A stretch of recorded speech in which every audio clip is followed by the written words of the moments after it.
मयि त्वां शरणं प्रपन्ना वृन्दे नमस्ते शरणारविन्दम् नारायणं नमस्कृत्य नरं चैव नरोत्तमं देवीं सरस्वतीं व्यासं ततो जयमुदीरये तमादिदेवं करुणानिधानं तमालवर्णं सुहितावतारम् अपार संसार समुद्र से तुम भजामहे भागवत स्वरूपम्। এই যাহারা উলু দিচ্ছেন কি পাঠ কীর্তনটা শুনতে দিবেন না, উলু করছো শুধু উলু করে কাজ শেষ হয়ে গেল নিজে। চলে আসুন এদিকে, যখন উলু দিতে হবে তখন একটা উলু বেরোবে না মুখ থেকে আবার।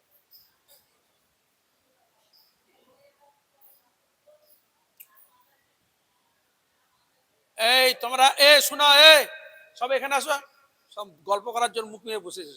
চলে আসো, দিকে চলে আসো, না দূরে সরে যা, গল্প করার জন্য বসেছে। কেউ কথা বলবেন না, আর কারো যদি অসুবিধা হয় আগে গিয়ে যত গল্প করতে পারে, ডিস্টার্ব যাতে না হয় সে ভালো।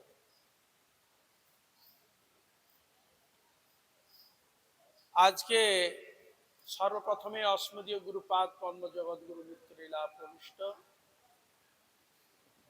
শিল ভক্তি বেদান্ত বামন গোস্বাই গুরু মহারাজ, পটক গোস্বাই গুরু মহারাজ, ভক্তি প্রজ্ঞান কেশব গোস্বামী ঠাকুর, সপার সদ্ভক্তি সিদ্ধান্ত সরস্বতী গোস্বামী ঠাকুর প্রভুপাদ, গৌরদাস ভক্তি ঠাকুর জগন্নাথ সরস্বামী সপরিকর নিতাই গৌর সপার রাধা বিনোদ বিহারী রাধা সংসন রাধা মদন রাধা মদন গোপীনাথ জগন্নাথ বলদেব সুভদ্রা লক্ষ্মী সিংহদেব গিরিরাজ মহারাজ সকল ভগবত অবতার জীবন্ত পরিকর বৃন্দ অর্চামূর্তি সমূহ গুরু পরম্পরা বৃন্দ গঙ্গা যমুনা তুলসী মহারানী ভক্তি দেবী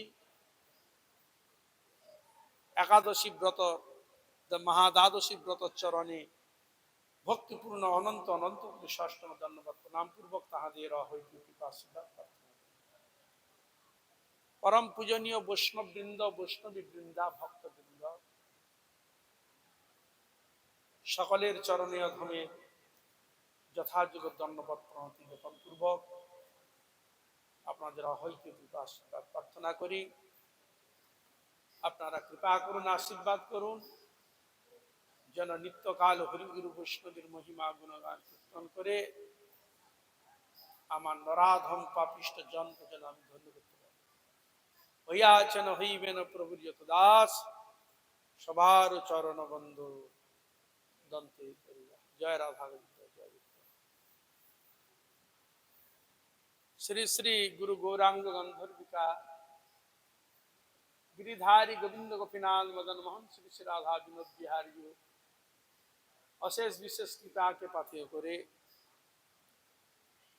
রাধা গোবিন্দের ঝুলন যাত্রার দ্বিতীয় দিনে মহাদ্বাদশী তিথিকে অবলম্বন করে বিশেষ অনুষ্ঠান।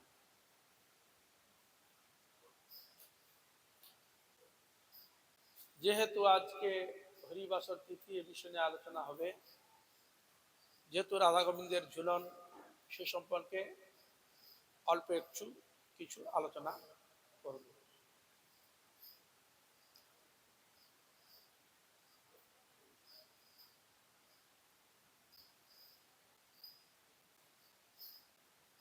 ভগবান গোবিন্দের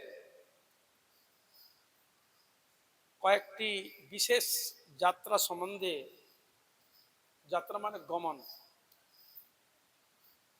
বিশেষ কথা বর্ণিত রয়েছে।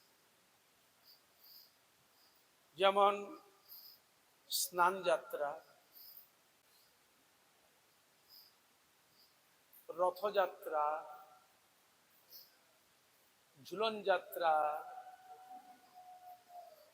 এরকম করে বেশ কিছু যাত্রা বর্ণিত রয়েছে ইত্যাদি।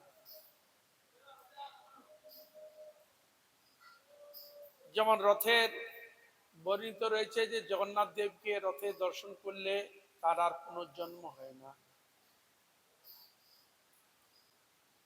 আর ঝুলন যাত্রার বিষয় ঠিক ওই প্রকার, রাধা গোবিন্দের ঝুলনে তিনি ঝুলনায় দুলছেন, এই অপ্রাকৃত ভগবানের লীলাকে যিনি স্মরণ করেন, দর্শন করেন, তারও আর পুনর্জন্ম হয় না, এমন বর্ণিত দেখা যায়।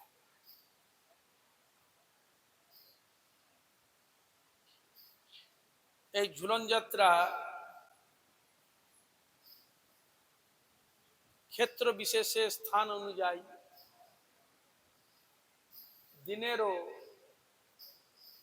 কিছু পরিবর্তনও দেখা যায়। কোথাও 15 দিন, কোথাও 9 দিন, কোথাও 5 দিন। যেমন আমাদের একাদশী থেকে পূর্ণিমা পর্যন্ত 5 দিন হতো, কোনোবারে 5 হয়, কোনোবার 4 তিথি। এইবার চলছে 6 বিশেষ ঝুলন। যেমন বিশেষ ছিল গতবারে কুম্ভ, বিশেষ ছিল 200 বছর না কত বছর পর বিশেষ মহা। সেরকম যে 6 দিন যে এই যে ঝুলন, এটা একটা বিশেষ। 5 দিন 4 দিন দেখেছেন, 6 দিন সচরাচর হয় না, বিশেষ। আবার এই বছর পুরুষোত্তম মাস বিশেষ প্রাপ্তি করেছে, সেরকম ঝুলন যাত্রা 6 দিন বিশেষ প্রাপ্তির যোগ।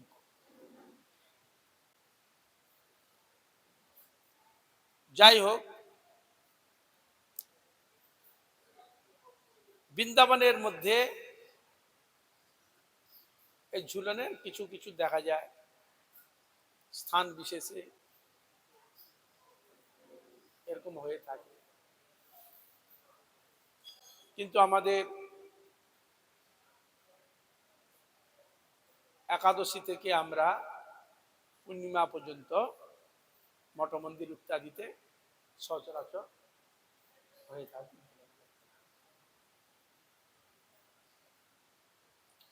ব্রজের মধ্যে বিশেষ কিছু দেখা যায়। ছোট ছোট বাচ্চা গাছে, জঙ্গলে, বিভিন্ন যে স্থানে তদানীন্তনের সময় এরকম ঝুলতো। ছোট ছোট শিশুরা এরা খেলাধুলা করতো, তখন খেলাধুলা করার সময় বনও ছিল। আর এই জেনারেশন বর্তমানে ক্ষেত্রে তারা খেলাধুলাও থেকে উঠে গেছে, একটু যে আনন্দ করবে খেলা সেদিকে থেকে চলে গেছে। এখন পড়াশোনার এত দৌড়, স্কুল থেকে নিয়ে এসে আবার তাকে টিউশন পড়ছে, আবার নিয়েছে কোনো রকমের খেতে পড়লো, আবার সকালে আবার তাকে নিয়ে যাচ্ছে স্কুলে। তাহলে পড়াশোনার সময় মানে খেলাধুলার সময়টা পাবে কি হারে কৃষ্ণ। কিন্তু তখন খেলাধুলার ক্ষেত্রে বিভিন্ন ক্ষেত্রে এরকম অনেক সুযোগ সুবিধা ছিল। ব্রজের এটা প্রচলন ছিল, ছোট ছোট বালিকা যারা অল্প বয়সে, প্রত্যেক ঘরের মধ্যে তাদের এই আবদার ছিল, ভাই বা দাদা বা মা তাদের কাছে আবদার রাখলে তারা ঝুলনা বানিয়ে দিত গাছে, কদম গাছে, যেখানে যেরকম পরিস্থিতির উপরে দেখা যেত। এখনো কোনো কোনো ক্ষেত্রে দেখা যায় দোলা, ঘরে ঘরে প্রত্যেকটা ঘরের মধ্যে একটা দোলা ঝুলতো। দাদু ঠাকুমারা যারা ছিল বাচ্চা কাছে ঝুলে, এখন উঠে গেছে। এখন কিছু কিছু জায়গায় কোনো কোনো জায়গা ছিল, যেমন আমাদের সন্ন্যাসী মহারাজ প্রায় ঝুলানো থাকতো, উনি দুলতেন। এখনো কোনো কোনো জায়গায় দেখা যায় এই ঝুলনা বিক্রি হয়, এক গাছ থেকে আরেক গাছে বেঁধে দিয়েছে রয়েছে। আদিবাসীদের মধ্যে একটু দেখা যেত বাচ্চাকে নিয়ে গেছে, হ্যাঁ, একটা শাড়িকে গামছাকে ডালি বেঁধে দেরিতে বাচ্চাকে শুকুর রেখেছে। বিভিন্ন ক্ষেত্রে এই জিনিসগুলো দেখা যায়। কিন্তু ব্রজের মধ্যে ছিল কদম গাছে, বিভিন্ন গাছে ঝুলা দিত সারাদিন। তার সখীগণকে নিয়ে, সময় বয়সটাকে নিয়ে তারা নানা প্রকার খেলাধুলা করত। এই যে রওয়াজ, তাদের মধ্যে একটা আনন্দ উৎসব উৎফুল্লিত হতো। কিন্তু তদানীন্তন সময় বিবাহ তো খুব অল্প বয়সে, খুব অল্প বয়সে বিবাহ হতো। আর তাদের ওই অল্প বয়সে খেলাধুলা যা কিছু করতো, ধুলাদি করতো, শ্বশুর বাড়ি গেলেও সেই রেস ভিতরে থাকতো, বিশেষ সময়ের ক্ষেত্রে এগুলো থাকতো। তাই রাধারানীরও তাকে বিবাহ দিলেন। তার সঙ্গে কে বলতে পারে, নাম কি ছিল? লৌকিক জগতে লীলাক্ষেত্রী, এই জগতে লীলাক্ষেত্রী হয়েছে আয়ান ঘোষ। তার একটা নামও রয়েছে অভিমন্যু, মানে কুরুক্ষেত্রে অর্জুনের ছেলে অভিমন্যু নয়, হরে কৃষ্ণ, ওখানে অভিমন্যু যেমন নাম রয়েছে, সেরকম এরও নাম, ভালো নাম অভিমন্যু, বা তাকে বলা আয়ান ঘোষ। এবং তার শাশুড়ি ছিল এবং ননদ ছিল। শাশুড়ি শব্দটা আপনারা পেয়েছেন, কি বলেন? শাশু বলে না? শাশু শব্দ অর্থ কি? শাসন, বৌমাকে শাসন কর। ভুল হলে এরকম করবেন, এই তখন তো অল্প বয়স হতো, তা তো সবসময় শিখতো না। এই এটা ভুল হচ্ছে তোমার, এইভাবে করবে, এই এটা ঠিক হয়নি, এইভাবে করবে। এই সেই থেকে নাম হলো শাসন, থেকে নাম হলো শাশুড়ি। আর এখন তো বর্তমান একটু জ্ঞান কর্ম করে বিয়ে শাদী হচ্ছে, এখন শাশুড়ি বলে তোমাকে জ্ঞান কর্ম দিতে আমার জানা আছে, ঠিক না? তার মানে কি, এখন একটু ভালো পাকাপোক্ত জ্ঞান পান হয়ে হয়েছে, তাহলে শাশুড়ি শব্দটা এসছে শাসন। অল্প বয়সে দিত, ঠিক ঠিক কাজ জানতো না, শাশুড়ি দেখিয়ে দিত, ভুল টুল হয়ে সংশোধন করে নিত, এইভাবে করবে, এইভাবে করবে, এইভাবে করবে। এই জন্য নাম হলো শাসন। যিনি করে তৈরি করেন তাকে বলা হয় শাশুড়ি। হরে কৃষ্ণ, শাশুমা এই তো যাই হোক, আর ননদ হচ্ছে কুটিলা, নাকি শাশুড়ি হচ্ছে জটিলা। তা এরকম একটি সংসারের মধ্যে ছিলেন। প্রতি বছর যেমন আপনাদের এখনো দেখতে পাই, যেমন জামাই ষষ্ঠী, যারা এখনো রেখেছে, জামাই ষষ্ঠী হলে আগের দিন গিয়ে দেখে নিয়ে আসে, সে ওখানে এটাও রাজ, হ্যাঁ, এই ডেকে নিয়ে আসতে, ওই ঝুলনে ঝুলবে, আনন্দ করবে, বছরে একবার আসবে, আনন্দ করবে, আর ঝুলা টাঙিয়ে দিবে। তার সখীগণ অনেক দিনে যারা আছে সকালকে নিয়ে মিলে একটা আনন্দ উৎসব করে থাকে, তাদের মধ্যে এরকম প্রচলন ছিল। তা প্রতি বছরের ন্যায় সকল গিয়েছে, যে যার যেমন রয়েছে রাধারানী সখীগণ ছিল, ললিতা, বিশাখা, চিত্রা, চম্পকলতা, তুঙ্গ, ইন্দুলেখা ইত্যাদি তাদের সখীগণ আছে, তাদেরও বিয়ে শাদী হয়ে গেছে, আরো যে যার শ্বশুর বাড়ি চলে গেছে। কিন্তু ওই যে রেওয়াজ বছরে একবার নিয়ে আসবে, তাই আগের দিন সব চলে গেছে, এক রাত থাকলো, ডেকে নিয়ে এসে সঙ্গে করে নিয়ে আসে, নিয়ে এসে ঝুলন টুলন করে দেন। কিন্তু ওই বছরটা এমন এক পজিশন এসেছে, ললিতা তার ঘরের লোক এসে তাকে ডেকে নিয়ে গেছে, বিশাখার নিয়ে গেছে, অন্যান্য সকলের নিয়ে গেছে, আর এখানে এসে খুঁজছে ওই রাধারানী তো আসেন, সব বলা বলি আরম্ভ করবে, কই রাধারানী তো এলো না, এলো না। আর রাধারানী চিন্তা করলো, কানে কানে সব খবর হয়ে গেছে, এই ললিতা চলে গেছে, বিশাখা চলে গেছে, সকল চলে, কিন্তু তারা খুব চিন্তান্বিত থাকতো। কেন? তখন কিন্তু আমাদের মতো এখন কি মোবাইল সংযোগ হয় না, এখন কিছু মন ফসফস করলে হ্যালো সঙ্গে সঙ্গে চলে যায় কোথায়। মন খারাপ হলে কি ব্যাপার, কি করছে, তখন তো অতটা ছিল না, তার সঙ্গে কথা বলে কি করে সুযোগ পাবে, চিঠির মাধ্যমে বিভিন্ন মাধ্যমে পায়, এইসব কথাগুলো শুনে নেয়, এরকম হয়তো। কিন্তু রাধারানী সেদিন কিন্তু আর কেউ ডাকতে যায় না, রাধারানী পথের দিকে দাঁড়িয়ে থাকে, ওই বলি এলো, ওই বলি এলো, ওই বলি এলো, এক দুদিন বাকি ওই বলি এলো, ওই বলি এলো, আবার চিন্তা করছে সকালে নিয়ে গেল, বাবা কি ভুলে গেল নাকি, এরকম মাথায় সবসময় চিন্তান্বিত, কেন আসেনি। আবার এরকম দেরি দেখে জটিলা কুটিলা আবার মাঝে মাঝে গজ গজ করে বলছে, রাধে এবছর তোমাকে যেতে হবে না, যেতে হবে না, কেন, এলে তো আগে আসতো, হ্যাঁ এত দেরি হচ্ছে, আর তোমাকে যেতে হবে না। এদিকেও একটা কানে আসছে, আবার এদিকে এরা প্রতীক্ষা করছে যে কখন রাধারা নিয়ে আসবে সকালে, আর কৃষ্ণ তো আগে থেকেই বসে আছে কখন আসবে, চিন্তান্বিত। তা এরকম চিন্তান্বিত করতে তো হঠাৎ শ্রীদাম যাচ্ছে, শ্রীদাম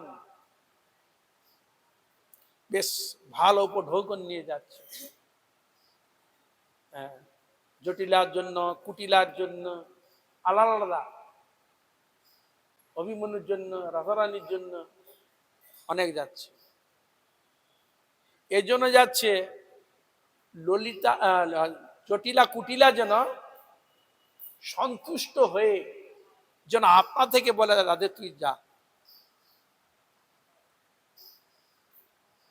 তাহলে এখনো সংসার যদি কারো হয়, তাদেরকে মনকে নেওয়ার জন্য আমরা দেখেন নিশ্চয় কিছু সন্তুষ্ট হয়, ঠিক মন যোগী আমরা কাজ করি না, আর জগতে কাজটা হয় কিন্তু মন যোগী, দেখুন যে যেটা সন্তুষ্ট তাকে সেটাই দিতে হয়। দেখুন আমাদের কৃষ্ণ হচ্ছে সন্তুষ্ট তুলসী পাতা, হরে কৃষ্ণা, তাকে তুলসী পাতা দিলে সে সন্তুষ্ট।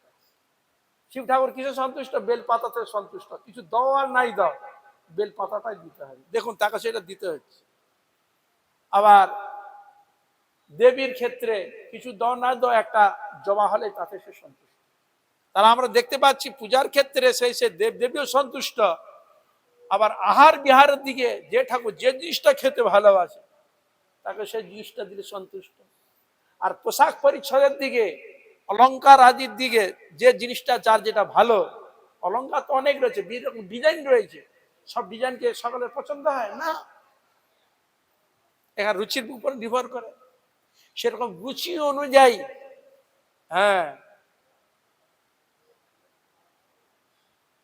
বৃষভানু মহারাজ ঠিক সেইভাবে সাজিয়ে সুন্দর ভাবে করে শ্রীদামার মাধ্যমে পাঠিয়ে দিয়েছে।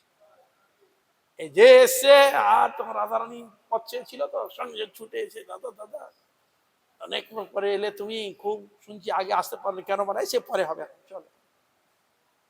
ঘরে নিয়ে গেল, নিয়ে গিয়ে চিন্তা করছে আগে কার কাছে যাবে, এই তো সামগ্রী নিয়ে এসছে।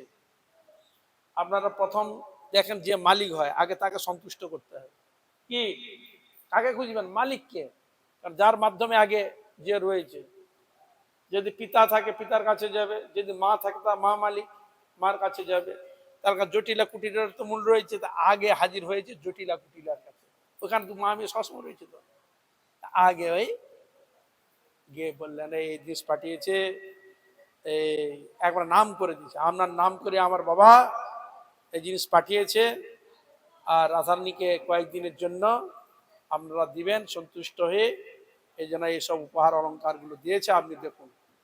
খুলে যখন বের করছে, ওরে বাবা একবার সন্তুষ্ট, রাধে চিন্তা করো না, তুমি রেডি হয়ে পড়ো, গুছিয়ে পড়ো, জিনিসপত্র বুঝাও, তৈরি হও, হ্যাঁ সঙ্গে সঙ্গে উত্তর এসে গেল।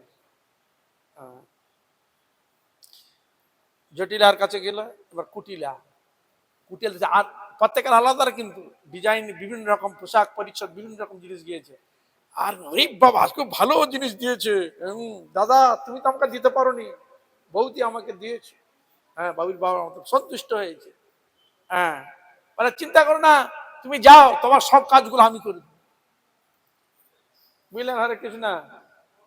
কুটিলা বলছে তুমি চলে যাও, তোমার যত সব কাজ হয় সব কাজগুলো আমি সব করে দেবো, কোনো অসুবিধা নেই, তুমি পারো তো আর কয়েকদিন আর বেশি সময় নিয়ে তুমি যেতে পারো। দেখুন কিসে সন্তুষ্ট, ওই বস্তু সে সন্তুষ্ট, হরে কৃষ্ণ।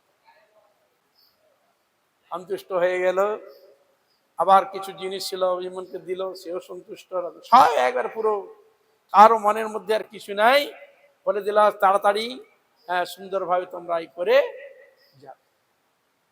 রাধারানী আরো আনন্দ, রামও খুব আনন্দ, খুব সুযোগ, খুব শূন্য, সকল সন্তুষ্ট। তার অসন্তুষ্ট করে যে কাউকে নিয়ে নেওয়া যে যায়, তার ওর ভিতরে যে ক্ষোভ, যে দুঃখটা তার মধ্যে কি হয়, অ্যাটাক করে। বুঝতে পেরেছো? এটা সবসময় জানবেন, কেউ যদি কাউকে দোষ দেয়, কেউ যদি কাউকে দুঃখ দেয়, ওই দুঃখটা তাকে অ্যাটাক করে। তাহলে এখানে আর দুঃখের কোনো প্রশ্নই নাই, একবার পুরো স্যাংশন হয়ে গেছে, যেতেই হবে। তাই শ্রীরাম গিয়ে রাধারানীকে নিয়ে এলেন। আগে থাকতে দোলনা রেডি হয়ে গেছে।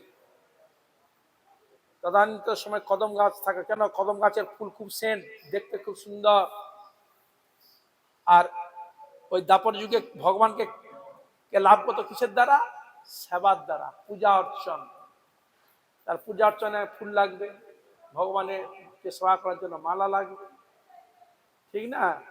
দেখো, কৃষ্ণ এক স্বরূপে জগতে লীলা করতে এসে তাকেও ভালোবাসে, সাজাচ্ছে, প্রীতিবিধান করছে। আবার সেই ভগবান আবার বিগ্রহ রূপে, নারায়ণ রূপে, বিভিন্ন রূপে তিনি তার বাড়িতেও নিত্য সেবিত হচ্ছে কিনা আগে থেকে? এটা তো তার বাড়িতে নিত্য সেবিত হচ্ছে। আবার সেই ভগবান তিনি সাক্ষাৎ ব্রজেন্দ্র নন্দন শ্রীকৃষ্ণ রূপে তিনিও বিরাজ করছেন।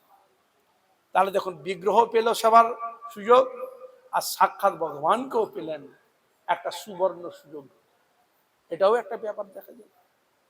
যাই হোক, রাধারানী তো এলেন, খুব আনন্দ, সব সখীগণ খুঁজতে খুঁজতে রাধারানীর কোথায়, মানে যত আসুক না কেন, রাধারানী তাহলে কোনো সখীর আনন্দ হয় না। আবার রাধারানী না আবার সঙ্গে তাহলে কৃষ্ণ যদি না থাকে, তাতেও তার আনন্দ হয় না। বুঝা গেল? আনন্দটা একটা এমন জিনিস, প্রেম প্রীতি ভালোবাসার উপর নির্ভর করে।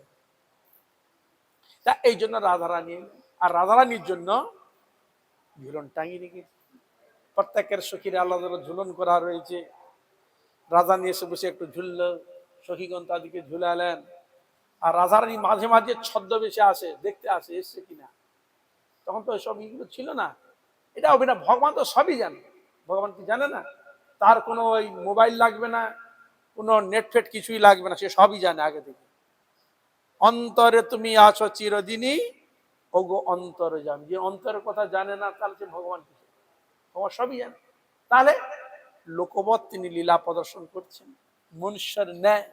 এই যে মাঝে মাঝে বিভিন্ন ছদ্মবেশে দেখতে আসে, যেন ওরা জানতে না পারে। বিভিন্ন বেশ ধারণ করে, কখনো চুরি বেচার অভিনয় করে আসে, কখনো সখী বেশে আসে, কখনো বিভিন্ন রকম ছলা কলা বিভিন্ন রকমই করে ভগবান আসে, দেখে যায়, এধার ওধার দেখলো, এই করলো, কোথাও বললো, আবার চলে যায়, আবার আসে।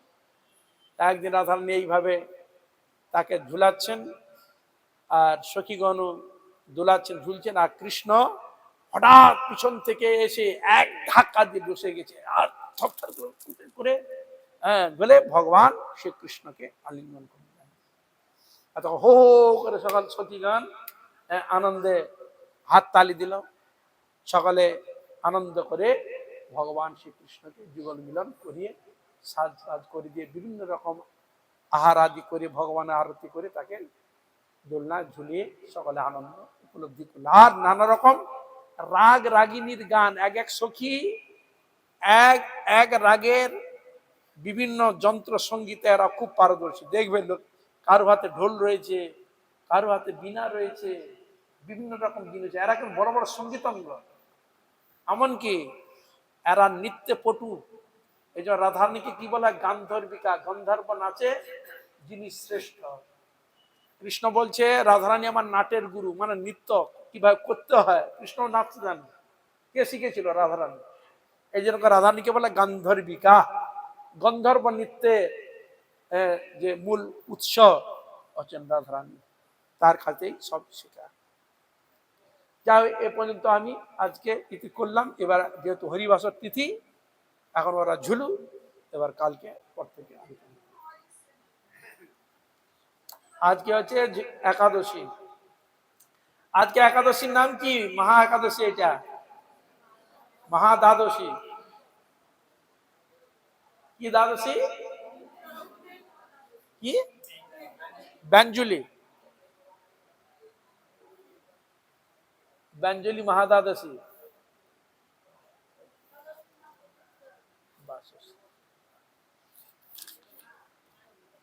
ব্যঞ্জলি মহাদ্বাদশী।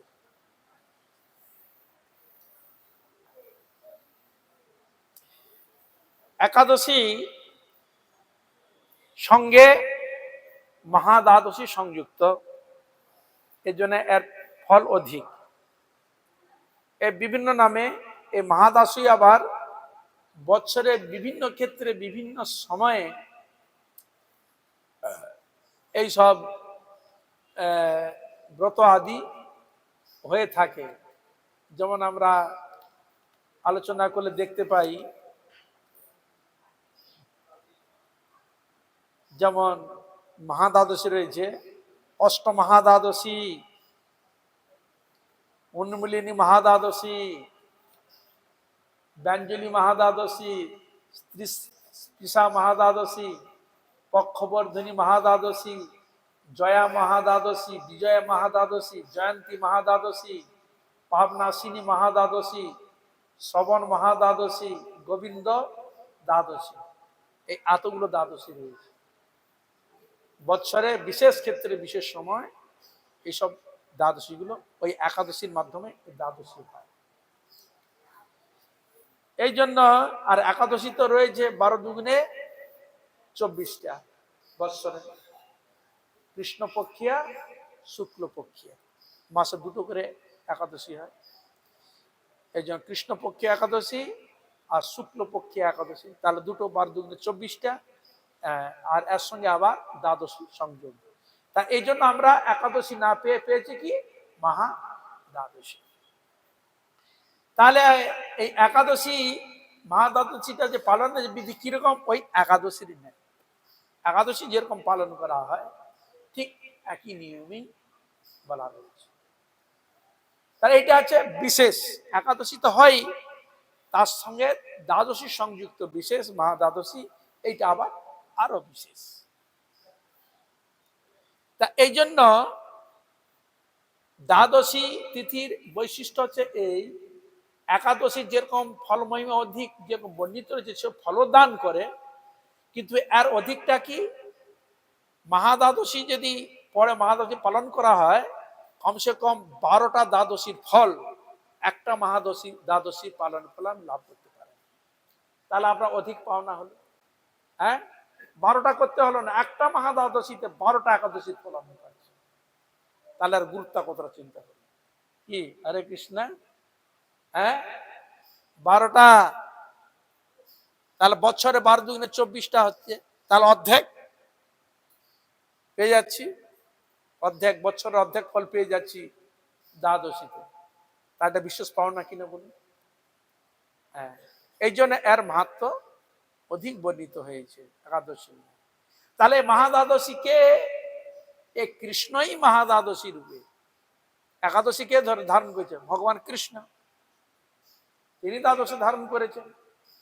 আর এখানে সেই ভগবান মানে একাদশী আর দ্বাদশী মিলে তো মহাদ্বাদশী হয়েছে কি? হরে কৃষ্ণ। হ্যাঁ, তাহলে এই তিথির সঙ্গে এবং একাদশীর সঙ্গে বিশেষভাবে এর মহিমা সংযুক্ত হয়েছে। গঙ্গা একা বইছে, তার সঙ্গে যদি যমুনা সরস্বতী প্রভাবিত হয়, সংমিলিত হয়, তাহলে তার মহিমা আরো বেড়ে গেল, অধিক হয়ে গেল। ঠিক সেরকম এরকম মহাদ্বাদশী বিশেষ ক্ষেত্রে আর মহাভাগ্যবান ব্যক্তির ক্ষেত্রে এরকম বিশেষ তিথি এসে উপস্থিত হয়, আর মহা ব্যক্তি এই ব্রত করার বিশেষ সুযোগ লাভ করে থাকে। আবার চাতুর্মাস ব্রত চলছে, এই জন্য এই মাসের একটা বিশেষ বৈশিষ্ট্য। এই মাসকে কেন্দ্র করে আবার যেমন সংসারের মধ্যে যদি 4 ছেলে থাকে, চার ছেলেকে যদি সমান কিছু যদি না দেয় রেগে যায় না বাবা মার প্রতি? হ্যাঁ, এই ছেলেটাকে দেখতে ভালো করে, আমাকে ঠিক মতো দেখছে না, এই করে করছো, আমার মতো দেখছো না, করে কিনা, মনে ক্ষুণ্ণ হয় কিনা? সেরকম মাসের মধ্যে বারের মধ্যে এত আবার এর মধ্যে ক্ষুণ্ণ থাকে। হ্যাঁ, ঠাকুর তুমিও সৃষ্টি করেছো, ও সৃষ্টি, ও ভালো পেল, আমি পেলাম না, হয় কিনা? তাহলে ভাদ্র মাসে, এটা ভাদ্র চলছে তো, ভাদ্র মাঘে এবার কি চলে, মহা দ্বাদশী এসে উপস্থিত হয়েছে। আবার কি ঝুলন এলো, তার আগে ঝুলনটা কি শ্রাবণ মাসে হতো, এটা কি মাস চলছে, ভাদ্র। তাহলে ওদের মধ্যে মাঝে ঠিক আছে ভাই, শ্রাবণ মাসে তো আমার হয়, এই মাসে তুই ওই ভাগটা পাবি, যা তোর ভাগে এই কপালে এটা জুটবি, যা যেটা আমার কপালে হলো। আছে কিনা? উদাহরণ পাচ্ছি, ভগবান শ্রী কৃষ্ণচন্দ্র বৃন্দাবনে যমুনাতে স্নান করলে, বৃন্দাবনে নানা প্রকার ক্রীড়া করলে, যমুনার খুব মহা সৌভাগ্য প্রকট হলো, বুঝলেন? আর গঙ্গা বলে আমার এত দুর্ভাগ্য, আমার কপালে আর হলোই না। হ্যাঁ, যমুনার কোলে কত লীলা বিলাস করলেন, কত জলকেলি করলো, কত নৌকা বিহার করলো, কিন্তু আমি এমন হতভাগা, আমার কপালে জুটলো না। কি হরে কৃষ্ণ, কৃষ্ণ চিন্তা করলে তুমি চিন্তা করো না, আমি যখন চৈতন্য মহাপ্রভু রূপে যাব, রাধা কৃষ্ণ মহা মিলিত তনু হয়ে যখন যাব, আমি তোমার বক্ষে নানা প্রকার লীলা ক্রীড়া প্রদর্শন করব। বুঝা গেল? হরে কৃষ্ণ। তাহলে এখানে গঙ্গা পেয়ে গেল অধিকার, এখন সমুদ্র চিন্তা করছে আমার কি কপালে জুটবে না, আমি এত দুর্ভাগা, আমার কোলে কি একটু খেলাধুলা হবে না? কি হরে কৃষ্ণ, আমার কপালে কি আর জুটবে না, হবে না? ওখানে চিন্তা করো, আমি যখন মহাপ্রভু রূপে যখন যাব শ্রীধাম পুরীতে, তখন তোমার ক্ষেত্রে আমি নানা প্রকার কেলি বিলাস করব। তাই জল কেলি করেছিলেন, আর দাপর যুগেও কেলি করেছিলেন। কোথায়? দ্বারকা, প্রভাস তীর্থ, সমুদ্র রয়েছে না? হ্যাঁ, গোমতী, গঙ্গাও রয়েছে এবং ইয়েও রয়েছে, সমুদ্রও রয়েছে, আরব সাগর, আর সমুদ্র সেও দেখতে, বুঝতে পেরেছ? সকলে এরকম দেখা যায়, ওরাও দেখে আমার বারও দেখে, আমার বারে কে পূজা হবে, এই জন্য প্রত্যেকটা বার দেখা যাবে কোন কোন বারে কোন কোন দেবতা দেবী সেবিত হয়, কোন কোন তিথিতে কোন কোন দেবতা কোন কোন সেবা ওই তিথিকে কৃপা করে, বারের মধ্যে এটাও রয়েছে। কোন কোন মাসে কার বেশি মানে ভগবানের সেবিত পূজিত হয়েছে, সে বেশি কৃপা পাবে। তা এই শ্রাবণ মাসে এই পেয়ে গেলেন, ভাদ্র মাসে পেয়ে গেলেন এবারে ঝুলন ভগবান গোবিন্দ, রাধা গোবিন্দের ঝুলন, এবার সন্তুষ্ট। ঠিক সেই রকম এই তিথি বিষয়েও এরকম দেখা যায়। তাই ভগবান শ্রী কৃষ্ণচন্দ্র জীবকে বিশেষ কৃপা করবার জন্য এই একাদশী মহাদ্বাদশী তিথি রূপে বিশেষভাবে তিনি প্রকটিত হয়েছেন। এ বিষয়ে আমরা একটু আলোচনা করি। অরুণোদয় হইতে আরম্ভ করিয়া একাদশী পূর্ণ হইলে এবং দ্বাদশী পূর্ণ হইয়া তৎপর দিন ত্রয়োদশীতে কিছু অংশ থাকিলে উক্ত দ্বাদশী ব্যঞ্জলি নামে কথিতা হইয়া থাকে। ব্যঞ্জলি যে আমরা বলবো, কখন বলবো, কি ব্যাপারে বলবো, কি সংযোগ হলে আমরা তাকে আমরা ব্যঞ্জলি মহাদ্বাদশী নাম বলে জানবো। এখানে কি বললেন? অরুণোদয়। অরুণোদয় কাকে বলে? সূর্য উঠে নাই, লাল আভা, ওটাকে কি বলা হয়? অরুণোদয়। কেন অরুণোদয় না বলে তো অন্য উদয় বলতে পারতো, অরুণোদয় বললো কেন? সূর্যদেব যখন উঠে, সূর্যদেবের সারথি হচ্ছে অরুণ দেব, বুঝতে পেরেছ? সূর্যের রথ রয়েছে, সে সূর্য রথের সারথিকে অরুণ, গরুরের দাদা, গরুর অরুণ হচ্ছে গরুরের দাদা। হ্যাঁ, এ হলো ভগবান বিষ্ণুর বাহন, আর ও হলো সূর্যের সারথি, বুঝতে পেরেছ? হ্যাঁ, তাহলে যদি রথ আছে, আগে কাকে দেখতে পাবে? আগে সারথিকে দেখতে পাবে। আর রথ বেরোবে, এবার সূর্যদেব বেরোবে। হ্যাঁ, ওই যে লাল যে আভাটা, ওটাকে কি বলা হয়? অরুণোদয়। আর সূর্য উঠলে তখন তাকে কি বলা হয়? সূর্যোদয়। তাহলে আমরা তথ্য পেয়ে গেলাম। হ্যাঁ, তাহলে অরুণোদয় হইতে আরম্ভ করে একাদশী যদি পূর্ণ হয়ে যায়, অরুণোদয় হইতে একাদশী যদি পূর্ণ হয় এবং দ্বাদশীও পূর্ণ হয়ে যাবে, দ্বাদশীও পূর্ণ মাত্রা হয়ে তৎপরদিন ত্রয়োদশীতে কিছু অংশ প্রাপ্ত হবে। তাহলে অরুণোদয় হইতে পুরো একাদশী সমান হলো এবং দ্বাদশীও পূর্ণ মাত্রায় পূর্ণা প্রকটিত হলো এবং তার সঙ্গে ত্রয়োদশীও কিছু সংযুক্ত হলো। তাহলে অরুণোদয় একাদশী, দ্বাদশী পূর্ণা, তার সঙ্গে ত্রয়োদশী সংযুক্ত হলো। এহেন সময় তিথিকে বলা হয় ব্যঞ্জলি মহা দ্বাদশী তিথি। বুঝা গেল? তার এরকম সংযোগ না হলে হয় না। এই যে সংযোগ হয়েছে, পেয়েছি আমরা। আচ্ছা, একটা শব্দ এখানে প্রয়োগ করেছে কি? ব্যঞ্জলি। ব্যঞ্জন শব্দ শুনে যায়। ব্যঞ্জন কাকে বলে? রান্নাকে ব্যঞ্জন বলে না? হ্যাঁ, ব্যঞ্জনে কি হয়? নানা রকম সবজি দিয়ে, তেল মশলা দিয়ে রান্নান করো তোমরা, তাকে বলা হয় ব্যঞ্জন। আর এখানে ব্যঞ্জনের মতো তিথিগুলো ঢুকে বসেছে এক জায়গায়। হরে কৃষ্ণ। ব্যঞ্জনে যে নানা প্রকার সবজি দিয়ে রান্না বান্না করা হয়, পূর্ণমাত্রা একটা তিথি তৈরি হয়, যেন ব্যঞ্জন রান্না করছে। আর এখানে হলো ব্যঞ্জলি, যার ব্যঞ্জন থেকে এসে যেন ব্যঞ্জলি মহাদ্বাদশী, যার সংযুক্ত হয়েছে তিনটা। দেখো কত অদ্ভুত নাম সংযুক্ত হয়েছে, ব্যঞ্জলি মহা দ্বাদশী। এই মহা শব্দটা হচ্ছে একাদশীর বিশেষণ। কেন? ওই যে দুটো তিথি ঢুকে বসে আছে, এই জন্য মহা দ্বাদশী বলা হয়। এ মতো অবস্থা একাদশী বর্জন করিয়া, শাস্ত্র বলছে এরকম যদি অবস্থা হয়, একাদশীকে বর্জন করিয়া কি করবে? উক্ত দ্বাদশীতেই উপবাস করণীয়। বিধি পেলাম। এরকম যদি অবস্থা হয়, একাদশীকে ত্যাগ করিয়া এই মহা দ্বাদশী পালন করিবে। তার আগে কি বর্ণনা হয়েছে যে একাদশী তিথিতে যদি অন্ন আদি গ্রহণ করা যায়, পাপ গ্রহণ করা যায়। কি হরে কৃষ্ণ, তা আপনারা বলবেন তো কালকে একাদশী ছিল, আপনারা তো করেননি, তাহলে পাপ খেয়েছেন আপনারা, কি বলবেন? বলুন। কিন্তু এখানে বিধান দেওয়া রয়েছে, বিধি দেওয়া হলো। এরকম পরিস্থিতিতে হলে একাদশী ত্যাগ করে এখানে ওই একাদশীও এসে গেল, দ্বাদশ ত্রয়োদশ তিনটা তিথির পালন একসঙ্গে সংযুক্ত ফল তুমি পেয়ে গেলে। এই জন্য এখানে কোনো দোষ হইল না, ফল অধিক পেলে। ওই জন্য বললাম 12টা একাদশীর এমনি ফল পাওয়া যায় নাকি? এমনি। এই জন্য যোগ বিশেষ যোগ। স্নান তো সকলে গঙ্গায় করে, যমুনায় করে, বিশেষ স্নান।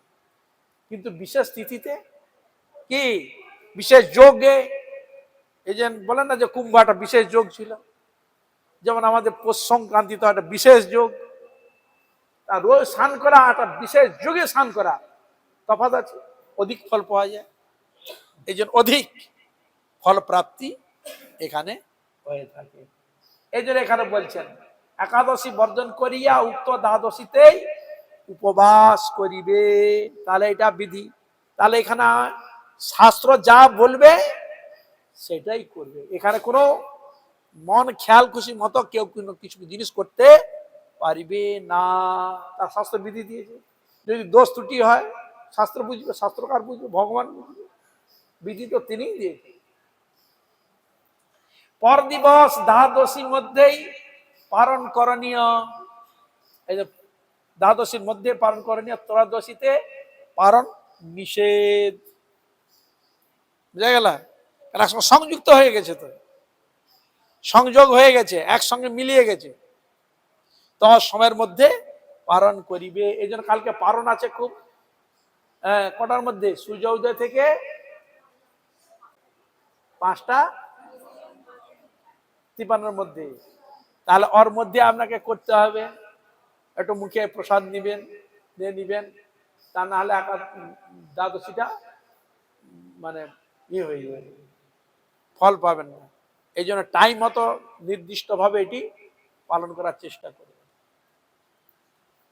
আচ্ছা, এবার আমরা শুনব এই মহা দ্বাদশীর কথা। কি বলছেন? পদ্ম পুরাণে শ্রী গৌতম অম্বরীশ সংবাদে এই ব্রতের মাহাত্ম্য উল্লিখিত আছে। এটি কোথায় উল্লিখিত রয়েছে এই মহা দ্বাদশীর কথা? পদ্ম পুরাণে। এই একাদশ সম্বন্ধে কেউ যদি বিশেষভাবে জানতে চায়, একাদশী দ্বাদশী সম্বন্ধে, এই পদ্ম পুরাণ এবং অন্যান্য পুরাণও রয়েছে, সেই সব পুরাণ আলোচনা করলে এই সব তিথি সম্বন্ধে আপনারা জানতে পারবেন। তাই এখানটা পয়েন্ট নিয়ে এলেন, পদ্ম পুরাণ থেকে নিয়ে এলেন। সেখানে কি ঘটনা? গৌতম অম্বরীশ সংবাদে এই ব্রতের মাহাত্ম্য উল্লিখিত আছে। কি? ব্যঞ্জলি দ্বাদশী ব্রত শ্রীহরির অত্যন্ত প্রিয়। তাহলে ভক্ত যিনি হবেন, ভগবানের প্রিয় জিনিসকে তিনি গ্রহণ করবেন। ভগবান যেটা প্রীত হন, ভগবান যেটা সন্তুষ্ট হন, ভক্তের কাজ কি? সেটাই তাকে করবে ভগবানের প্রীতার্থে। তার ভজনটা আরম্ভ হলো ভগবানের প্রীতার্থে, আমার প্রীতিতে নয়, আমার স্বেচ্ছাচারী খেয়াল খুশি মতো তো নয়। ভগবান যেটাতে প্রীতি হয় সেইটাই তাকে করতে হবে। বুঝা গেল? হ্যাঁ, এই জন্যে কিছু নিয়ম নির্দেশ দেওয়া রয়েছে কেনা, ওগুলো কে করেছে? কারা করেছে?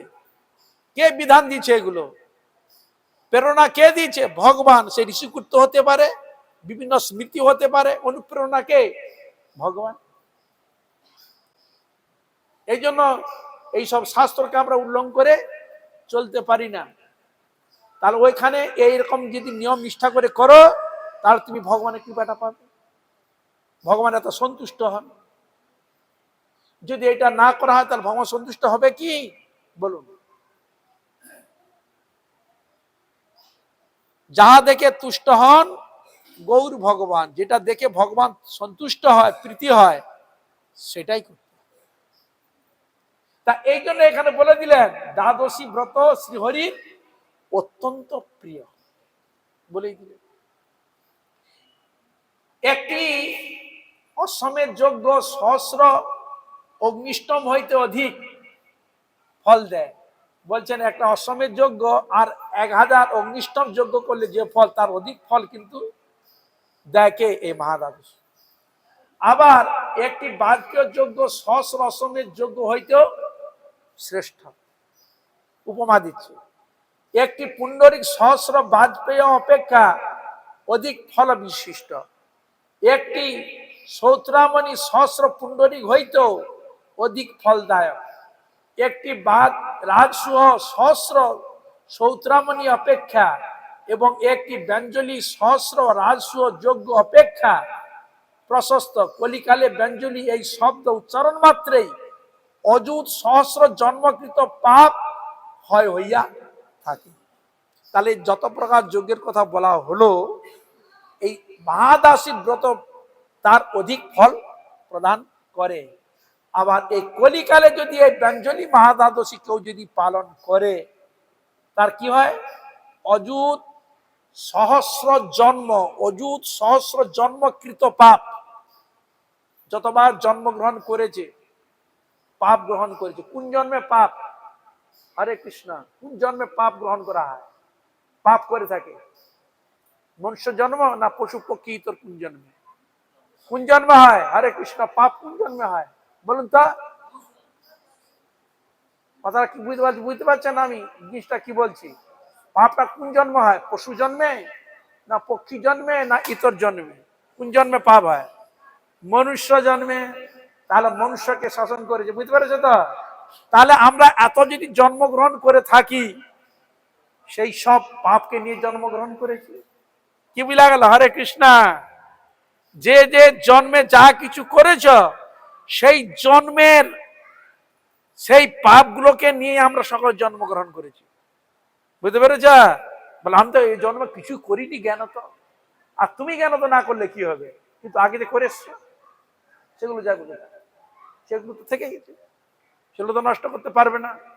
তা এইখানে এই জন্য বললেন মনুষ্যকে এটাই বুঝাচ্ছে যে এই ব্রত যদি ভগবান শ্রী কৃষ্ণের প্রীত্যর্থে এই একাদশী ব্যঞ্জলি মহাদ্বাদশী যে পালন করো, তাহলে তুমি কি ফল পাবে? অন্যান্য জন্মে যেসব দোষ ত্রুটিগুলো রয়েছে, পাপ আদি রয়েছে, অযুত সহস্রকৃত পাপ হয়। ওই জন্মে যা করেছ সেই জন্মে এই পাপগুলো নষ্ট হয়ে যায়। তাহলে এই ব্রত যদি করো, এইগুলো পাপ নষ্ট হবে। বুঝা গেল? কিন্তু কোথাও যদি অর্থ দেয়, ওখানে বলা থাকে এই অর্থ দিলাম রে, তোর এই পাপগুলো ক্ষয় হবে, বলা আছে বলে। কিন্তু বলা যায় মনে মনে বলছে তোর দোয়া হলো, বেটা পাপ করে বুঝবি, অন্যায় করে বুঝবি। বুঝা গেল? অর্থ থাকলে ভোগে মরবে, হ্যাঁ, খেয়াল খুশি মতো ই করে করবে, অর্থকে অপব্যয় করবে, ভোগে লাগিয়ে অপব্যয় করবে, সৎ কাজে লাগাবে কি? বলুন, চিন্তা আছে?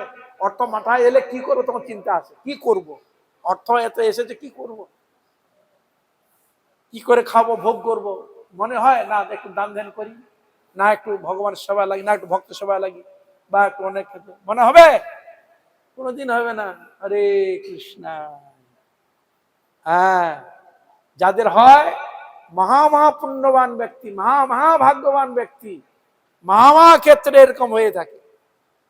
আর ভগবানের ভজন সাধন বারবত সে মহাপুণ্যবান ব্যক্তি করে থাকে। যারা একাদশী বারবত ভগবানের ভজন করেন, সাধন করেন, তারা মহাপুণ্যবান। এই জন্য তাদের চরণে আমার কোটি কোটি নমস্কার। মহাপুণ্যবান ব্যক্তি। আর হরিকথা শ্রবণ করে তাহা মহাপুণ্যবান। কিছু পুণ্য আছে বলে হরিকথা শ্রবণ করার জন্য, ভগবানের কথা শ্রবণ করার জন্য প্রবৃত্তি হয়। পুণ্য আছে বলে হয়, পূর্ব সংস্কার আছে বলে হয়। যাদের কপালে নাই, কপাল ভাঙা, তারা এই সুযোগ পায় না। সামনে এলো এই সুযোগ তারা পায় না। আর যারা এসেছেন মহা সৌভাগ্যবান, রাধা গোবিন্দ তাকে কৃপা করে আকর্ষণ করে তার চরণে নিয়ে এসছে। এটা আমাদের চরণে, এটাই দণ্ডবত প্রণাম, মহা সৌভাগ্যবান। তার এই জন্য দেখা যাচ্ছে অযুত সহস্রকৃত পাপ ক্ষয় হইয়া যায়। গুরুদেব প্রীত হইলে শ্রী হরিও প্রীত হন। এই জন্য এই ব্রততে গুরুদেবকে, গুরু বৈষ্ণবকে প্রীত করতে হয়। বেশি গুরু সেবা, ভগবানের সেবা, প্রীতি বিধান করা, এগুলো করলে কি হয়? ভগবান আরো বেশি প্রীত হয়। উদাহরণস্বরূপ, আপনি একটা ছেলে, আমরা একটা ছোট শিশুকে নিয়ে বন্ধু বাড়ি গিয়েছেন, আত্মীয় বাড়ি, আপনাকে খুব আদর করছে, খাওয়া দাওয়াতে খুব আদর করছে, কিন্তু ছেলেটার দিকে তাকাচ্ছে না, ছেলেকে অত স্নেহ দিচ্ছে না, ভাল লাগবে? কিন্তু বাবা মাকে অত না করলেও কিন্তু ছেলেটাকে যদি ভালো করে আদর করে, স্নেহ করে, তাহলে মা মা খুব সন্তুষ্ট হয়। নিদাই গৌর প্রেমানন্দে। বুঝা গেল?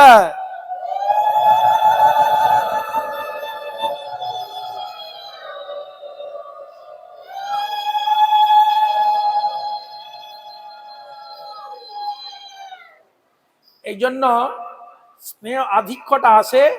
তাহলে ওখানে, তাহলে পিতামাতার প্রিয় সন্তানটা, ছোট শিশুটা, এই জন্য তার খানে এই জিনিসটা কথাটা আসছে। তাহলে এখানে ভগবানের প্রিয়কে গুরু বৈষ্ণব কি হরে কৃষ্ণ বলা আছে না? ভগবানের ভক্ত ভগবানের প্রিয়, সে প্রিয়কে সন্তুষ্ট করতে পারে। প্রিয় সন্তুষ্ট করতে পারলে আমাকে সন্তুষ্ট করতে পারবে, সে আমার কাছে তাড়াতাড়ি আসতে পারবে। এই জন্য পূজার বিধান দেওয়া আছে। আগে হবে গুরু পূজা, বৈষ্ণব পূজা, তার হবে নিতাইত বা রাধা গোবিন্দের পূজা। বুঝা গেল?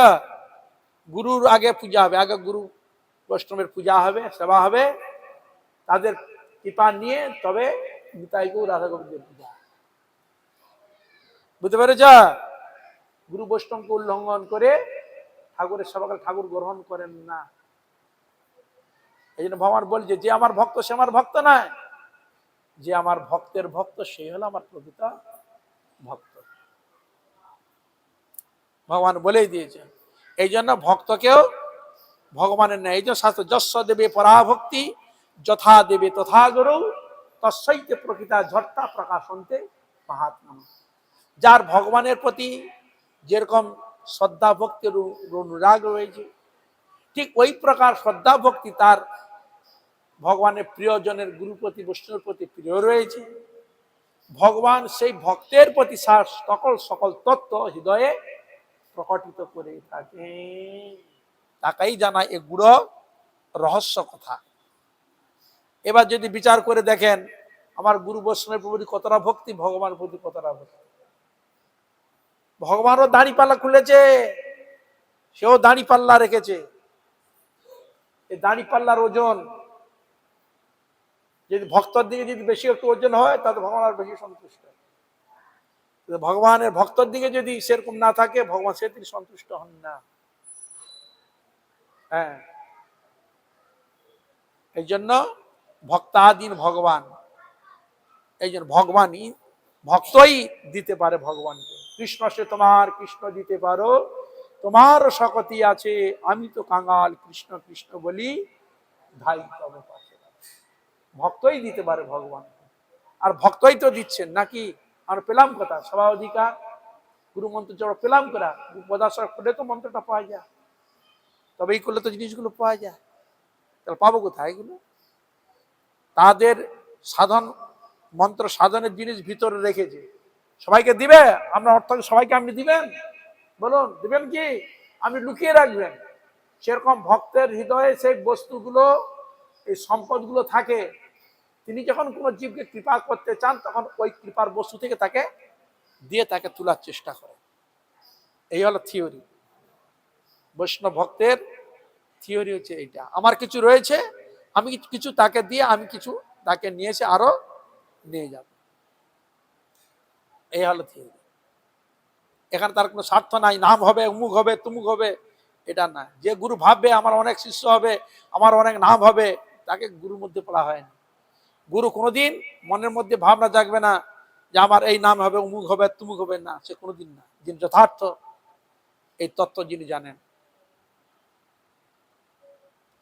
সে মুখে শব্দ নিয়ে আসবে না আমি গুরু, ভক্ত হতে পারি নাই।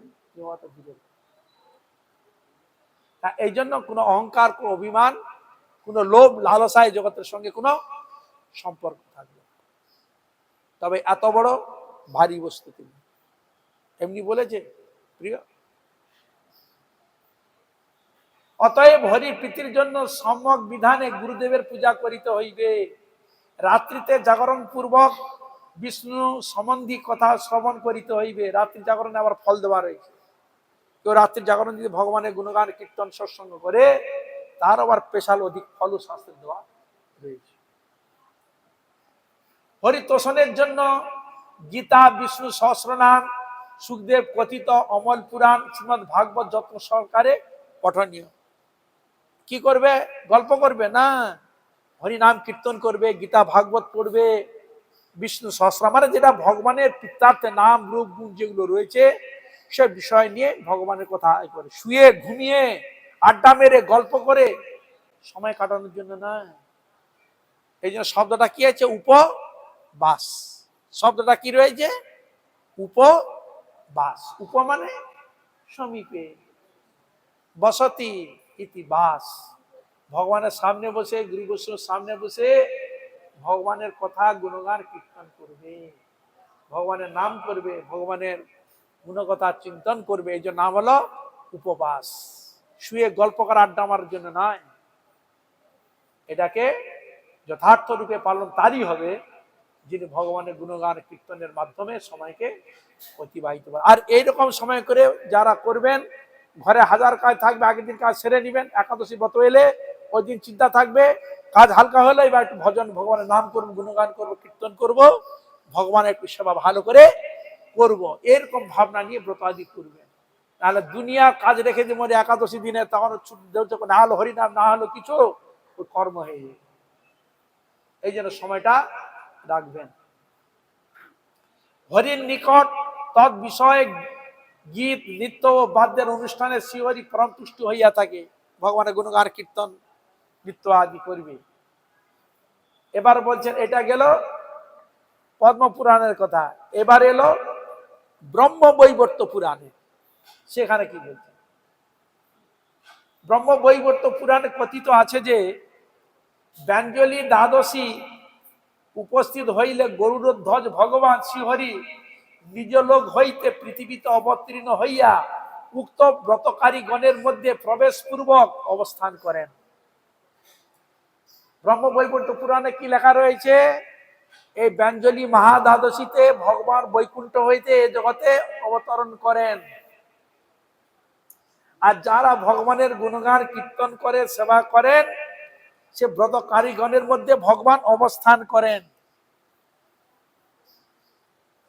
এই নারদের ক্ষেত্রে বলা হয়েছিল, নাহং বসামি বৈকুণ্ঠে যোগিনাং হৃদয়ে নচ মদ ভক্তা যত্র গায়ন্তি তত্র তিষ্ঠামি নারদ। ভগবান বলছে, যেখানে আমার ভক্ত গুণগান কীর্তন করে ওই সময় আমি বৈকুণ্ঠে থাকি না, যোগীগণের হৃদয়ে থাকি না। যেখানে আমার ভক্ত গুণগান কীর্তন করে সেখানেই আমি থাকি। দেখুন সেই অনুকরণেই কথা। এই মহাদশ তিথিতে স্বয়ং ভগবান এই জগতে আসেন, এসে ভগবানের গুণগান কীর্তন যেখানে হয় সে ব্রতকারীর মধ্যে প্রবেশ পূর্বক অবস্থান করে, প্রবেশ করে ভগবান শক্তি প্রদান করেন, ভজন করার শক্তি দেন, উৎসাহ দেন, আরো যাতে তাকে চরণ আরো ভক্তি হয়, ভগবান কৃপা করে তাকে সেই শক্তি প্রদান করে থাকে। যমরাজ ব্যঞ্জলি বিমুখ বিপ্রকে দেখিলে হর্ষিত হইয়া চিত্রগুপ্ত সব পরামর্শ করিয়া বলেন, এই মহা মন্দাত্মা বিষ্ণুবত হইতে চ্যুত হইয়াছে, অতএব ইহা আমার বশ, এখানে ইহার পূর্বকৃত সকল পুণ্য মুছিয়া ফেল। কি বলে হরে কৃষ্ণা? যারা এই ব্যঞ্জলি মহাদ্বাদশী করে, যমরাজ বলে দিয়েছেন, তারা যদি কিছু করেও থাকে চিত্র ওইগুলো সব মুছে দিবে। এই জন্য ভক্তর যেতে হয় না কেন, ভগবানের ভজন করে আরাধনা করে তার পূর্বকৃত সবগুলো ভগবান মুছিয়ে দেয়। বুঝতে পেরেছ? এই জন্য চিত্রগুপ্তের খাতায় লেখা থাকে না হরে কৃষ্ণ। এই জন্য এই জগতের মনুষ্য মরলে তাকে নিয়ে যায় যমদূতরা, যমদূত নিয়ে যায়। আর ভগবানের ভক্ত যখন যায়, ভগবান বিষ্ণু পাঠিয়ে দেয় তার পার্শ্বদকে রথ নিয়ে, তাকে তুলে নিয়ে যায় যমদূতরা, নিয়ে যায় না, নিয়ে যায় ভগবান বিষ্ণুর পার্শ্বদ। এই হলো তফাৎ। ভক্তকে নিয়ে যাচ্ছে ভগবান, তার ভক্তকে প্রেরণ করে নিয়ে যাচ্ছে তার লোকে। আর যারা জগতে মনুষ্য জন্ম পেয়ে হরিভজন করলো না, ব্যঞ্জলি মহাদ্বাদশী ব্রত পালন করলো না, তাদেরকে নিয়ে যায় যমলোক। এই যে যম মহারাজ বলছে, যারা ব্যঞ্জলি মহাদ্বাদশী পালন করে তাদের সব পাপটা মুছিয়ে দেয়, তাকে আর ওই পাপ কার্যের জন্য দোষের দ্বারা আর তাকে পাপ ভোগ করতে হয় না। অতএব আমার বৎস এক্ষণে ইয়ার পূর্বকৃত পূর্ণ ফল মুছিয়া ফেল। যারা মন্দাত্মা এই ব্রত পালন করে না তাদের সব নষ্ট করবে, বুঝলেন হরে কৃষ্ণ? কিছু থাকে না, তাদের পূর্ণ ফল সব নষ্ট হয়ে যায় যদি ব্রত না করে। হরে কৃষ্ণ। এই ব্রত যদি না করে, তার যদি কিছু পুণ্য ফল থাকে, পুণ্য ফলকে নষ্ট করে দেয়। যে পুণ্যের স্বভাবে তুমি কিছু ভোগ করার পিপাসা পেতে, কিছু ফেসিলিটি পেতে, ও ফেসিলিটি তাকে দিবে না, যমরাজ মুছিয়ে দেয় বলা আছে। বুঝতে পেরেছেন? এই হলো ব্রত। তাহলে আমরা কোন ব্রত করছেন চিন্তা করুন। এই জন্য এর মহিমা অবশ্য জানা দরকার। ব্যঞ্জলি ব্রতের অনুষ্ঠানে সকল ব্রত, অখিল তীর্থ স্নান, সর্ববিধ দান ঘটিয়া থাকে। এই ব্যঞ্জলি ব্রত অনুষ্ঠানে কি হয়? অখিল তীর্থ স্নানের ফল, যত তীর্থ রয়েছে সব তীর্থের স্নানের ফল, বসের ফল লাভ করা যায়, পাওয়া যায় এই ব্রত। আর কি যত প্রকার দান ধ্যান করেছে, অনেকে দান ধ্যান করেছে কিন্তু ব্রত করে নাই, কিন্তু যিনি ব্রত করেছেন দান হয়তো করেন নাই, কিন্তু তিনি সকল দানের ফল লাভ করেছেন। দেখলেন তো? টাকা লাগলো না, পয়সা লাগলো না, কাপড় দান করলে তো পয়সা লাগবে, টাকা লাগবে, সোনা দান করলে পয়সা লাগবে, অন্যান্য কিছু দিতে হলে পয়সা লাগবে তো। হ্যাঁ, এখানে দেখো ভগবান কত কৃপাল, বিনা পয়সায়, বিনা টাকা, বিনা অর্থে, বিনা পরিশোধ, টাকা ওটা কিনতে যেতে হবে তো, পরিশ্রম করে তো নিয়ে আসতে হবে, সময়টা দিতে হবে, মাথা ঘাঁটতে হবে। কিন্তু ভগবান এমন করে দিল, মাথা ঘাঁটতে হবে না, পয়সা লাগবে না, টাকা লাগবে না, কোথাও যেতে হবে না। আমার ব্রত যদি সুন্দরভাবে ভক্তি সহকারে যদি পালন করো, তাহলে ওই দান ব্রতের সব ফল তুমি অনায়াসে লাভ করবে। দেখুন ভগবান কত কিছু দিচ্ছেন, কিন্তু আমাদের বিশ্বাস নেই, আমাদের মনকে আমরা বুঝাতে পারি না। এটা হলো ঝামেলা। কাম লোভ দম্ভ পূর্বক কেহ এই ব্রত অনুষ্ঠান করিলে তি পুরস্কৃত পাতক ধ্বংস হয়। কেউ যদিও লোভবশত দম্ভ কেউ যদি করে, তাকেও ভগবান মানে বাদ দিচ্ছে না, তাকেও কিছু দিচ্ছে। যে ঠিক আছে, তুই তো কিছু তো করছ, অহংকারকে হোক, কিছু প্রাপ্তির বিষয় কিছু করেছ, ভগবানও তাকে কিছু দেয়। কিছু যখন করেছ তাকেও তিনি দেন। এই হলো ভগবান। তোমরা কিছু করবে না, দেবো না, না, কিছু তো করেছ, তাতেও তাই। এই জন্য ভগবত ভাবে বিশেষ বৈশিষ্ট্য, আপনি যেটুকু করবেন আপনার লাভ ছাড়া লোকসান নেই। এটা হলো বৈশিষ্ট্য, হরিভজনের বিশেষ বৈশিষ্ট্য, ব্রতের বিশেষ বৈশিষ্ট্য। যিনি যতটুকু করবেন তার লাভ ছাড়া লোকসান হবে না, তাকে দিয়েই যাবে। এই জন্য ভগবান বলেই দিয়েছে, আমাকে কেউ যদি একটু কিছু দেয়, আমি তার কাছে ঋণী হয়ে যাই। সেই ঋণটাকে আমি শোধ করার জন্য কত চেষ্টা করি। এই জন্য দ্রৌপদী কি করেছিল, ভগবান চক্র সুদর্শন কাঁধে হাতে লেগেছিল, আর দ্রৌপদী সুন্দর একটি বস্ত্র ছিঁড়ে হাতে বেঁধে দিয়েছিল। ভগবান বলে, কৃষ্ণা, তুমি একটা সুন্দর এত মূল্যবান শাড়ি তুমি করে দিলে, অনেকে আসক্তি থাকে, ছেড়ে দেবো, নষ্ট হয়ে যাবে, টাকায় না। হ্যাঁ, তুমি সেটাকে দ্বিধাবোধ না করে এটা করেছো, আমি তোমার কাছে ঋণী হয়ে গেছি। তাই ভগবান ঋণ শোধ করলেন কি দিয়ে? ওই বস্ত্র হরণ হয়েছিল, তাই ভগবান তাকে সেই বস্ত্র ফিরিয়ে দিলেন।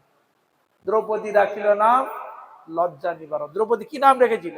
কৃষ্ণ অষ্টতর শতনামে রয়েছে লজ্জা নিবারণ, এটা কৃষ্ণের আর এক নাম। তাহলে এই লীলা করেছিলেন বলে দ্রৌপদী সন্তুষ্ট হয়ে ভগবানের প্রীত্যার্থে এই নাম রেখেছিলেন। এতই ভগবান সন্তুষ্ট। দ্রৌপদী আমার ঠিক আছে, এই নাম যে করবে তার অবশ্যই মঙ্গল হবে। এই যে অষ্টতর শতনামে এই নামটি দেওয়া রয়েছে, দ্রৌপদী রাখিল নাম লজ্জা। এই লজ্জা নিবারণ বলে কি লজ্জা নিবারণ করছে, কিসের লজ্জা ছিল? তখন এই চিত্র লীলাটা পুরো চোখের সামনে এসে হাজির হয়েছে। এই জন্য ভগবানের যা কিছু লীলা, যা কিছু ব্রত, সব হচ্ছে স্মারক।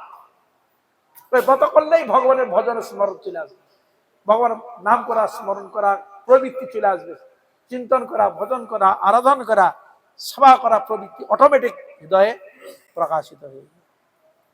এই জন্য প্রত্যেকটি ব্রত হচ্ছে ভগবানের স্মরণ জিনিস হয়ে রয়েছে। কি পুরস্কৃত প্রাপ্ত হবে বলে, এক পুরুষ নয়, 3 পুরুষ। কেউ যদি লোভবশত দম্ভপূর্বক কেউ এই ব্রত অনুষ্ঠান করে, তার পুরুষের পাপ ধ্বংস হয়। 3 পুরুষ, এক পুরুষ নয়। তাহলে কত দিয়েছেন তাকে ফেসিলিটি, চিন্তা করে।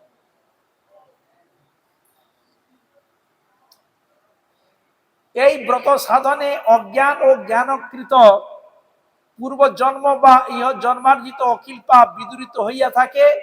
ব্যঞ্জলি উপবাসী সর্বশাস্ত্রের অর্থ, ইহাই সকল পণ্ডিতের মত। সকল পণ্ডিতগণ বসে এই ব্যঞ্জলি মহাদ্বাদশী সম্বন্ধে তারা বিচার করে আলোচনা করেছেন।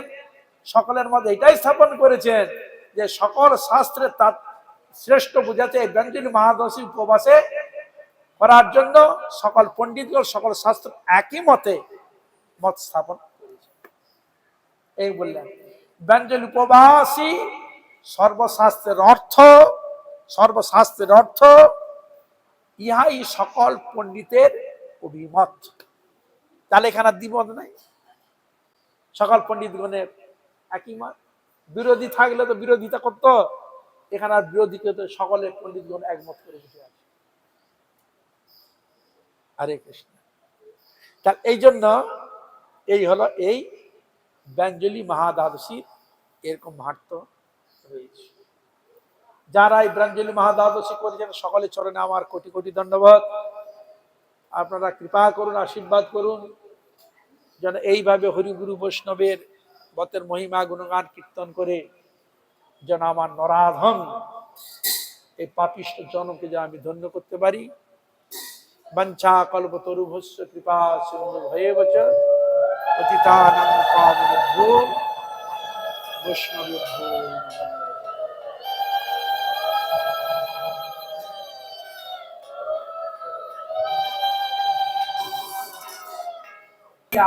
মালতীর মালা জীব দুহার গলে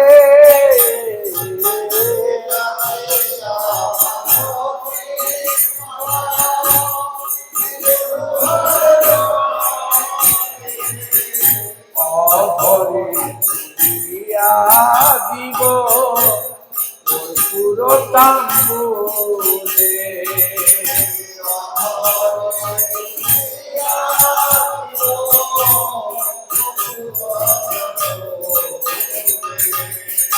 ললিতাবি শাখায় আদি যত সখী বৃন্দ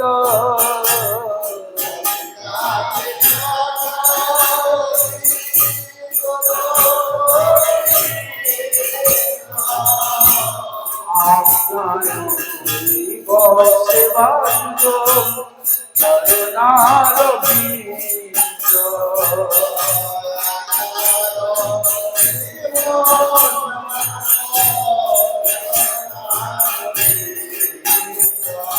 রাধা কৃষ্ণ প্রাণ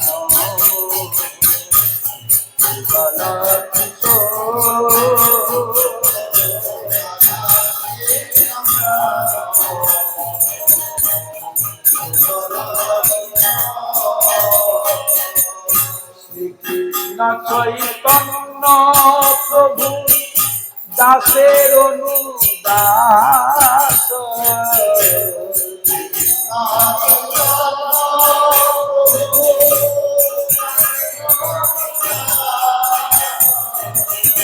সেবায় লাখ মাগে নরোত্তম দাস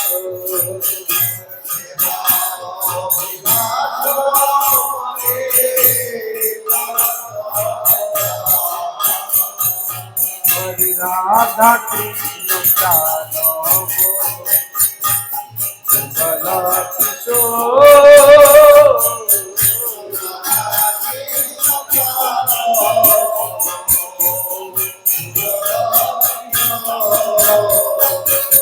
জীবনে রনে গতি আর নাই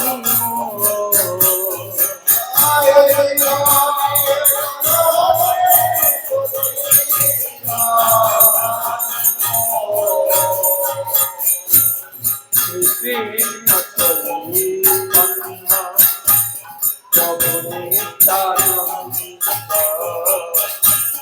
অদ্বৈত গদাধর শিবাসাদি গৌর ভক্ত বৃন্দ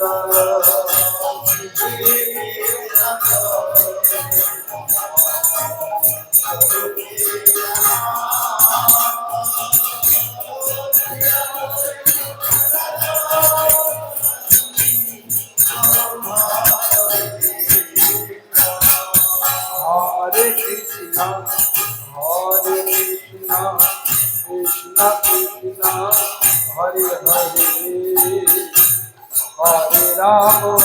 হরে Ram Ram Ram Hare Hare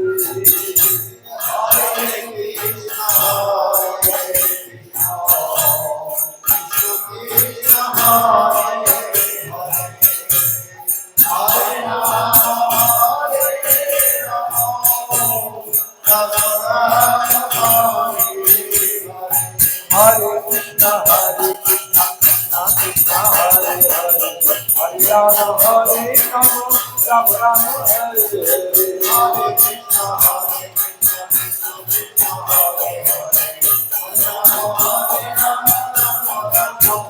Hare Krishna Hare Krishna Krishna Krishna Hare Hare Hare Rama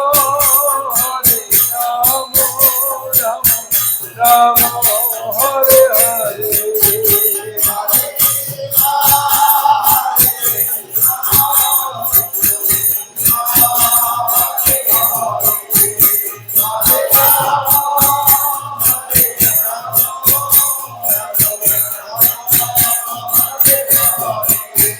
Hare Krishna Krishna Krishna Hare Hare Hare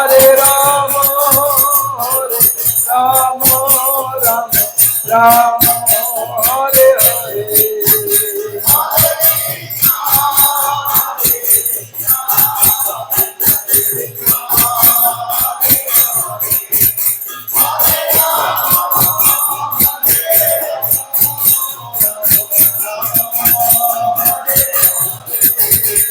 জয় গৌর হরি